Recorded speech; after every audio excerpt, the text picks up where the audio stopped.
시청자 여러분 안녕하십니까? 아침 한개입니다. 이번 편에 전해드릴 영상은 미국이 공중항공모함에서 무인기를 회수하는 그 시험을 성공했다는 소식입니다.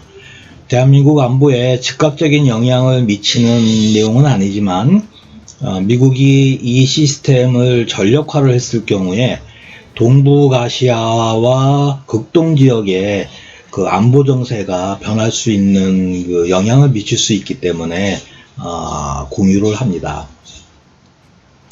미 국방부 산하의 고등과학연구소 다르파라고 하죠. 가 지난 그 2021년 10월 29일 그램린즈 프로그램으로 진행이 된 비행 시험에 성공을 했다고 11월 5일 관련 영상을 공개하면서 밝혔습니다. 시험에는 X-61 그램린 에어 비클이라고 하는 그 무인기가 2대가 동원이 되어서 총 4차례에 걸쳐서 자율 비행을 하면서 그 위치와 안정성에 대한 검증을 실시하고 C-130 수송기로 공중 복귀하는 것을 시연했다고 합니다.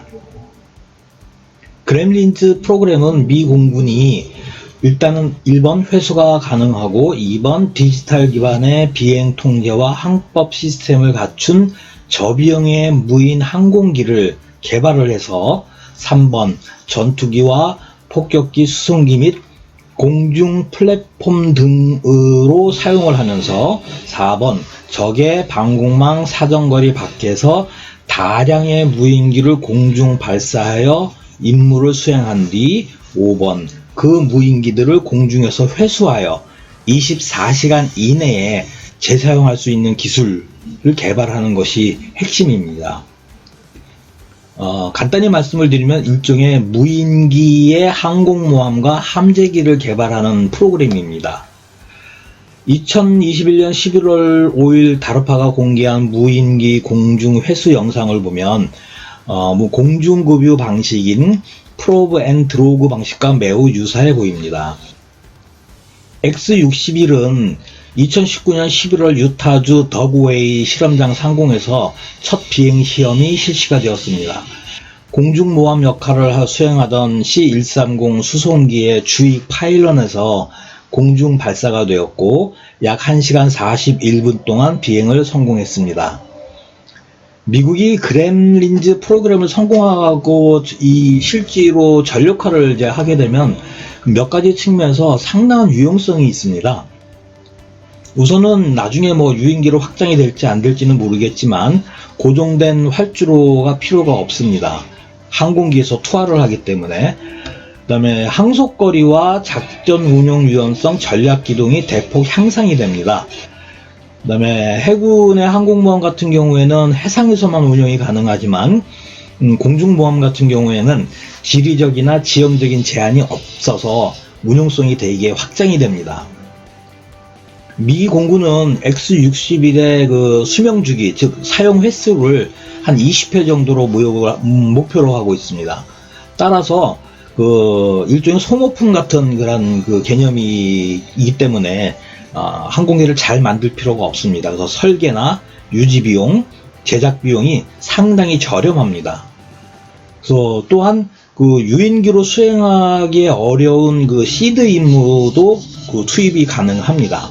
시드라는 거는 적국의 그 방공망을 제압을 하는 그 작전을 의미를 합니다. 그래서 적국의 레이더망이나 적국의 미사일 기지를 공군기로 그 제압을 해야 되기 때문에 그 유인기 같은 경우에는 조종사가 피격의 위험을 항상 가지고 있습니다.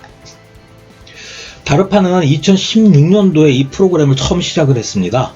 당시에 그 4개의 업체가 그 계약을 체결을 했었고 2018년도에 제3단계 계약을 수주한 회사가 그 다이내믹스라는 회사입니다. 그래서 2019년도 11월에 X-62를 이제 총 5대를 제작을 해서 실증 시험을 시작을 했고 그 중에 한 대는 시험 중에 사고로 손실을 했습니다. X-61은 중량이 680kg 정도 되고요. 최대 탑재량은 65kg, 길이는 4.2m, 너비가 3.5m 정도입니다. 최고 속도는 마하 0.6 정도 되고요. 항속 거리는 한 560km 정도가 됩니다. 소형 싸구려 비행기지만 전자광학 센서나 적외선 영상 장비, 전자전체계, 무기 등의 탑재가 가능하고 공중 항모뿐만이 아니라 지상에서도 운영이 가능하다고 합니다. 반자율식 비행 방식을 채택을 했고 한 명의 조종사가 공중 항모 또는 지상에서 최대 8대를 동시에 원격 조종이 가능하다고 합니다. 즉 군집 비행이 가능하다는 얘기입니다.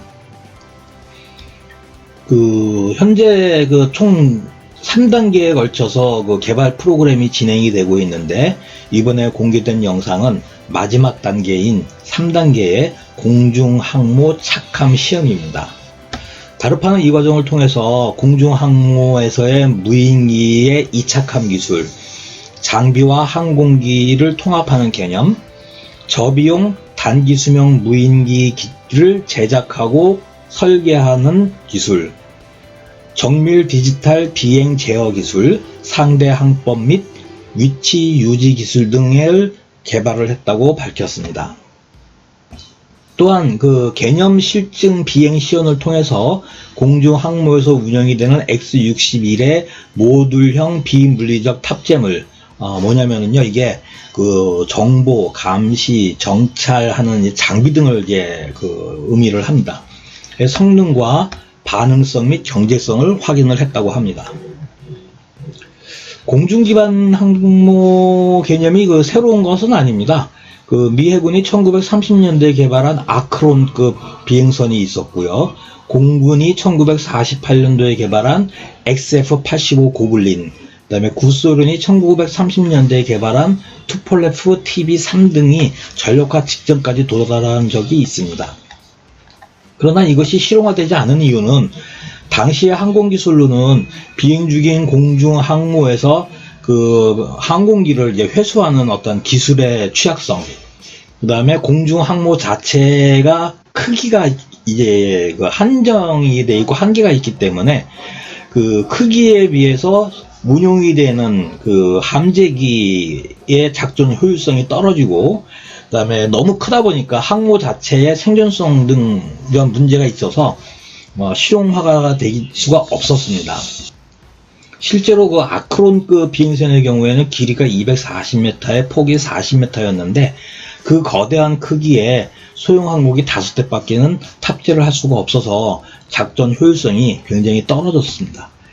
이러한 기술적인 문제와 공중 항모의 개념이 가지고 있는 원천적인 제한 문제가 해결이 된 것은 무인기와 인공지능 기술 때문입니다. 특히 이제 인공지능 기술이 왜 중요하냐면 무인 항공기뿐만이 아니고 모함이 공중 항공 모함이 이제 비행을 할 때 비행 방향의 뒤쪽 방향으로 와류 공기가 이제 막 뒤섞이거나 하는 난기류가 이제 발생을 합니다. 근데 그 난기류 속으로 항공기가 들어가게 되면 항공기의 자세 제어가 굉장히 불안정해집니다. 지체가 떨리고 심하면 양력을 잃고 추락하는 경우도 있습니다. 그런데 인공지능을 이용을 해서 그런 난기류가 발생을 하더라도 아까 화면에서 보셨듯이 직경 수십 센티미터의 프로브 앤 드러그에 프로브를 갖다가 이렇게 맞춰야 되는 굉장히 어려운 고난이도의 기술인데 인공지능으로 그것이 가능해졌다는 얘기입니다. 따라서 그러한 개념을 이용을 해서 공중에서 비행을 하는 무인기를 공중에서 회수를 할 수 있는 현실적인 해결책이 강구가 됐다는 거죠. 또한 무인기의 특성이 기체를 소형화를 할 수 있고, 기체를 소형화를 할 수 있다라는 것은 제한된 수송기와 폭격기와 같이 제한된 공간에 탑재량을 늘려서 작전의 효율성을 증대시킬 수 있다는 겁니다. 이러한 두 가지 현대적인 기술이 융합이 되면서 미국이 새로운 개념의 공중 항공 모함의 개발에 굉장히 접근해 있는 것 같습니다. 여기에 군집비행 기술까지 추가를 해서 한 명의 유인, 그러니까 한 명의 조종사가 최대 8대까지의 무인기를 운용을 하게 된다면 굉장히 그 작전 효율성이 더 올라가겠죠. 이러한 미국의 움직임이 우리에게 이제 시사하는 바는 만약에 전력화를 했을 경우에 동북아시아나 극동 지역에서 이제 무슨 일이 벌어지겠느냐. 중국의 기본적인 군사 전략이 반접근 거부 전략입니다. 그러니까 이제 언론에서 많이 들으시는 뭐 제1열도선, 제2열도선, 뭐 제3열도선이 있는데 중국이 가상의 선을 그어놓은 곳으로 미국의 전력이 들어오지 못하도록, 접근하지 못하도록 거부를 하는 이제 전략이죠. 그래서 중국은 각종 미사일로 미 해군의 항공모함을 타격을 하는 무기 체제를 개발을 하고 있고, 미국의 폭격기가 자신들의 작전 영역으로 못 들어오게끔 강력한 방공망을 구축을 한다든지 이러한 군사적인 어떤 목표를 추진을 하고 있는데, 지금 보시는 바와 같이 이러한 공중 항공모함의 개념이 전력화가 되면 C-130 수송기뿐만이 아니고 C-17 글로브 마스터라든지 C-5 갤럭시와 같은 대형 수송기에 소형 무인기를 다량으로 싣고 들어가서 괌이나 하와이에서 이륙을 해서 중국 해안 연안까지 접근을 한 다음에 발사를 한다는 얘기죠. 그러면 이 무인기가 한 560km 정도를 비행을 하니까 해안에서 발사를 하게 되면 중국 내륙까지 들어가서 중국 내륙에 있는 각종 미사일 기지나 레이더 기지를 폭격을 할 수 있다는 뜻이 됩니다. 이것이 북한에 적용이 된다면 여러분도 아시다시피 북한은 지구상에서 가장 조밀한 방공망을 구축하고 있는 국가입니다. 그래서 똑같은 개념으로 북한에 대한 방공망을 사전에 제압을 할 수 있다는 얘기죠. 굉장히 의미 있는 무기 체계가 되겠습니다. 시청해 주셔서 감사합니다.